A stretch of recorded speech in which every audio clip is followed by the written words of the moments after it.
Thank you, everybody, for coming today. This is a great turnout. So, I could tell you all to just read Steve Hostomsky's bio in our program, and that the numbers would speak for themselves.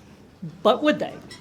One of the biggest challenges for me personally, as someone who's on the board of directors here, is, in the name of fairness, how to compare the statistics and performances from one sport with those with another. So instead of just telling you that the stats speak for themselves, I'd just like to take a couple of minutes to make sure everyone can understand why they really do. I was lucky enough to be a teammate of Steve's, which gave me the opportunity to see most of his races. Aside from seeing his incredible work ethic and practice, probably the next most important thing I learned from Steve is that the 100 meters is not the only exciting race in track and field. Because some of the distance battles between Steve and his rivals, Greg Herzog of White Plains and Andy Whitney of Long Island, were epic. We had 3 of the best schoolboy distance runners in the country right here in the New York metro area, and their races never disappointed. Steve's best 2-mile time of 9:05.9 is still, after 47 years, the 4th fastest high school 2-mile ever run in Rockland County. To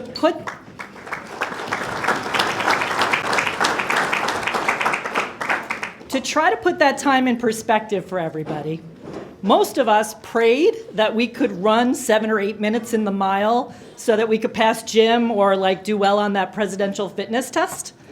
But Steve was running 2 miles and averaging about 4.5 minutes per mile while doing so. It's kind of scary if you think about it. If we want to speak about dominance, 11 individual county titles. Sometimes he would win the mile and the 2-mile in the same meet and then come back later and run a relay.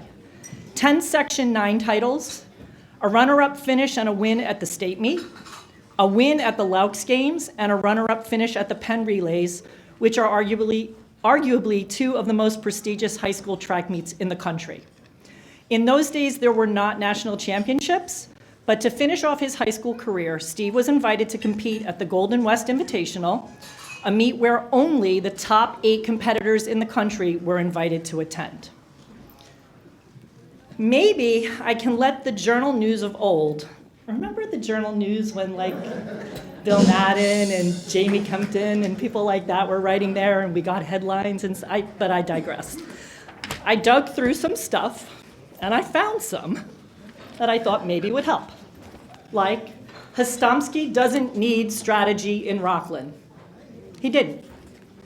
And probably my personal favorite, and I had to bring it because you wouldn't believe me, Hostomsky wins, ho-hum. Well, Hosty, this is definitely not a ho-hum occasion. In fact, this is a well-deserved reminder that hard work does pay off and that after 47 years, you are still relevant. So with that, it's both an honor and a pleasure to say, welcome to the Rockland County Sports Hall of Fame, Steve Hostomsky. Julia, thank you for the intro. And especially, I want to first thank the committee for this honor. It's just very, very touching. Am I too far off, Mike? Okay. Obviously, I want to thank Julia, John Ryan, and the rest of the committee for acknowledging this. For me, it just doesn't get any better than this. I look around this room, and the talent is just mind-boggling. As I said, Rockland, geographically small, athletically, pretty big. So, thank you. So first of all, I got to thank my coaches, especially Coach Gene Dahl. When he started coaching me, he was not a distance coach. So we were both kind of learning along the way, and boy, did he learn, So without his guidance and support and belief in me, it enabled me to become the successful athlete that I became. That influence and confidence helped me get a scholarship to the University of Houston. A lot of football guys in here, right? Quick trivia question. 1979 Cotton Bowl. Who beat Houston and who was the quarterback? Anyone? Notre Dame. Joe Montana. since, I went to Houston, I was there when we lost 2 NCAA basketball finals and just lost last year to Florida. Crushing. But anyway, I digress. At the University of Houston, I was lucky enough to be coached by Howie Ryan and the legendary track coach, Tom Tellez. I owe so much of my running success to them. Track is a weird sport. It's, some people would say it's not a sport. No, I'm kidding. But running, especially distance running, it's long hours, just very, very painful training. It's just, there was a grad assistant at University of Houston, Dan Papp, and he just said, distance running is just pain tolerance. How much can you push? How much can you take? And, that's pretty much it. It's just, okay, show up, do the work. One of my favorite quotes is, discipline is a means to an end, not an end in itself. It's a tool that you use to accomplish things. And, the person who said that was a guitarist from the rock band King Crimson. And who would think that I would have anything in common with a guitar rock player? But it is all about discipline. If you want to be good at something, if you want to accomplish something, you just have to work really hard at it. And that's pretty much how things get done.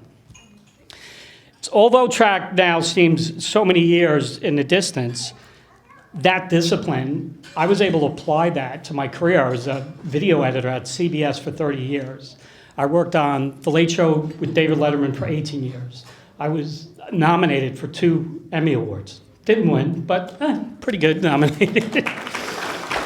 And I used that tool, that discipline, to achieve those goals, to get good at whatever. I wanted to be a good editor, so I just worked really hard at it. I also want to say that, I'm grateful to my friends and family who have supported me throughout the years. Nothing in life is done in a vacuum. And without their support, my brother's here, my sister's here, my sister-in-law, Rose. Thanks for everything. Thanks for coming out.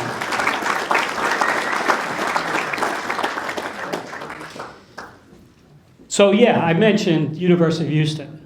So I was a freshman with Carl Lewis. No, not on the same level. But one of the cool experiences I had my sophomore year, Carl really wanted to win. And we were the Southwest Conference, which was a huge football conference, obviously.